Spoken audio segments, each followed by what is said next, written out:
نہیں 30 سے زائد خواتین سرمایہ دار، وکیل اور بزنس لیڈرز ایک ایسے مسئلے کو اجاگر کرنے کے لیے انڈور سائیکلنگ میں حصہ لے رہی ہیں جو اکثر لوگوں کی رائے میں سلیکون ویلی میں ایک عرصے سے نظر انداز کیا جا رہا ہے۔ یہ مسئلہ ہے چھوٹے بزنسز میں سرمایہ کاری کرنے والے کاروباری مردوں کا نئے کاروباروں کی بانی خواتین اور ملازم عورتوں کے ساتھ برتاؤ۔ اسپننگ از پروٹیسٹ ایک مقبول سرمایہ کار ٹم ڈریپر کی تخلیق ہے۔ یہ خواتین کے لیے انتہائی اچھا دور ہے اور میں ان کے ساتھ ہوں۔ آئیے اپنے کاروبار کریں۔ اگر آپ کا اپنا بزنس ہوگا تو اس کی بلندی کی کوئی حد نہیں۔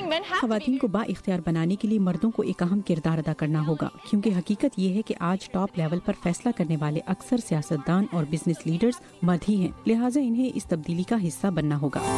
آج سلیکون ویلی میں بہت سی خواتین ہراساں کیے جانے اور اس تعصب کی کہانیاں بتا رہی ہیں جس کا سامنا انہیں مرد سرمایہ داروں کے سامنے آئیڈیاز پیش کرتے ہوئے کرنا پڑا۔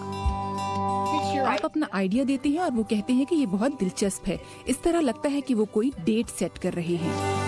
اب ایک ٹیک انٹرپرینیور بن جانے والی ایک سابقہ ماڈل وینڈی ڈینٹ کا کہنا ہے کہ انہیں اپنے ممکنہ ایڈوائزر کی جانب سے گفتگو کے دوران ہراساں کیا گیا۔ میں کیا کرتی؟ پولیس کے پاس جاتی۔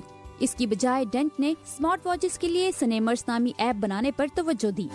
میں نے خود کو گہری کھائی میں پایا، میں نہیں جانتی تھی میں کیا کروں، میں نے کوڈنگ سیکھی، میں نے فیصلہ کیا کہ میں اسے جیتنے نہیں دوں گی۔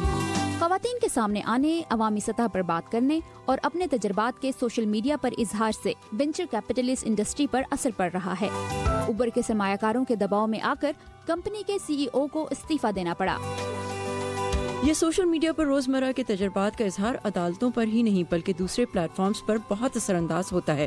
میرے خیال میں یہ سب سے بڑی تبدیلی ہے۔ سوشل میڈیا کے استعمال کے ساتھ خواتین ٹیکنالوجی کی صنعت میں معاشرتی رویوں کو تبدیل کر رہی ہیں۔ ڈیانا مچل کے ساتھ فردہ خلیل، اردو VOA۔